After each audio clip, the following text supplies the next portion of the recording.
Le baccalauréat. Pour des générations d'élèves français, ce mot évoque un mélange d'anticipation, d'anxiété et peut-être une touche de nostalgie. C'est un moment crucial dans la vie de chaque étudiant, un moment qui reste gravé dans les mémoires. Plus qu'un simple examen, le baccalauréat, affectueusement surnommé le bac, est un véritable rite de passage. C'est une épreuve qui symbolise la fin d'une époque et le début d'une nouvelle aventure.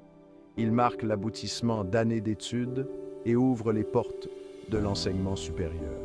Pour beaucoup, c'est le premier pas vers l'indépendance et la réalisation de leurs rêves académiques et professionnels. Mais le baccalauréat est aussi le reflet de la culture française elle-même. Il incarne les valeurs de rigueur, de discipline et de quête de connaissances qui sont chères à la société française. Son histoire est intimement liée à l'évolution de la société française, de ses valeurs et de ses aspirations intellectuelles. Chaque génération d'étudiants a laissé sa marque sur cette institution. Comprendre le baccalauréat, c'est plonger au cœur de l'éducation française. C'est découvrir comment l'éducation a évolué pour répondre aux besoins d'une société en constante mutation. C'est un voyage dans le temps, sur les traces d'innombrables élèves qui ont précédé les générations actuelles. Chaque photo, chaque document raconte une histoire unique. Alors, embarquons ensemble pour cette exploration, voulez-vous? Plongeons dans les archives et découvrons les secrets cachés derrière cette épreuve emblématique. Découvrons les secrets et les histoires qui se cachent derrière cette institution française emblématique. Chaque page tournée nous rapproche un peu plus de la compréhension de son importance, de ses origines napoléoniennes à sa forme contemporaine. Le baccalauréat s'est constamment adapté tout en restant un symbole d'excellence académique et d'identité française. Il a traversé les époques, s'adaptant aux changements sociaux et éducatifs.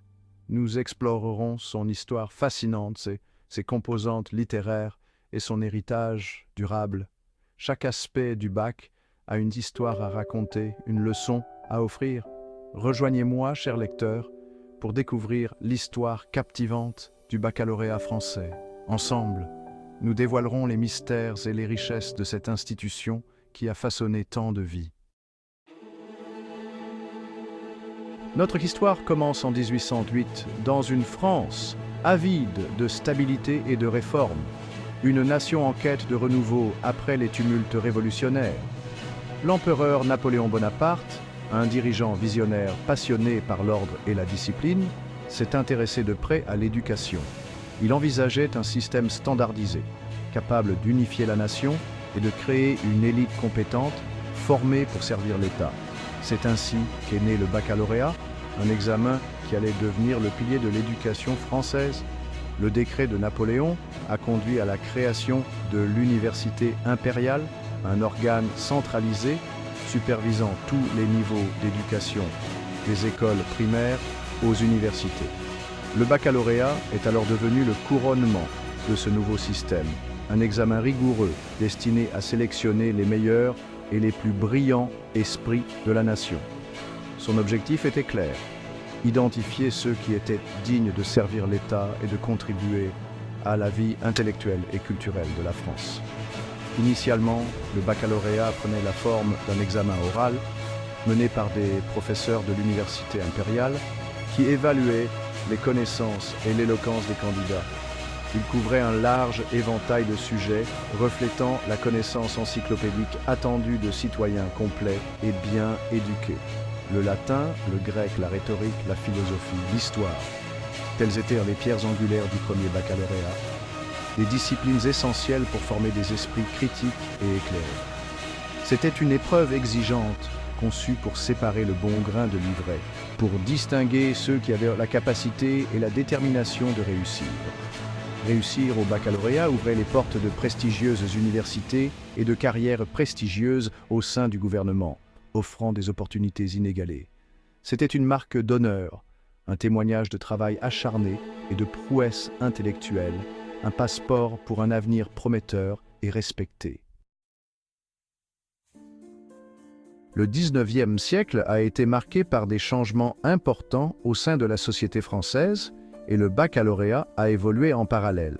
Ce fut une période de transformation sociale et économique où les anciennes structures commençaient à céder la place à de nouvelles dynamiques.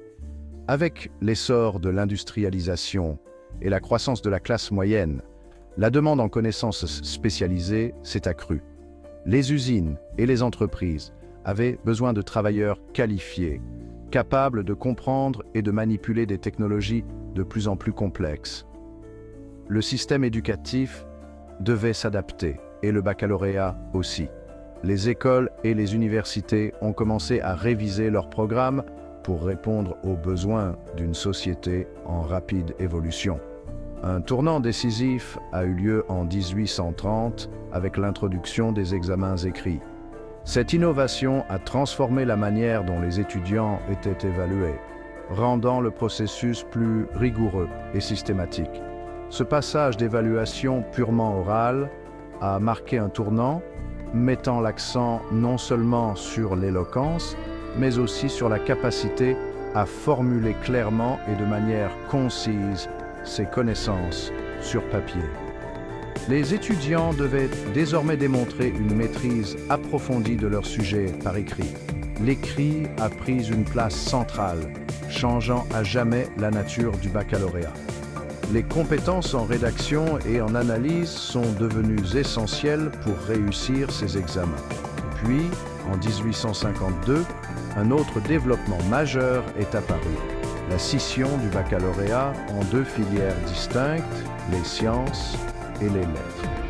Cette division a permis une spécialisation plus poussée des étudiants.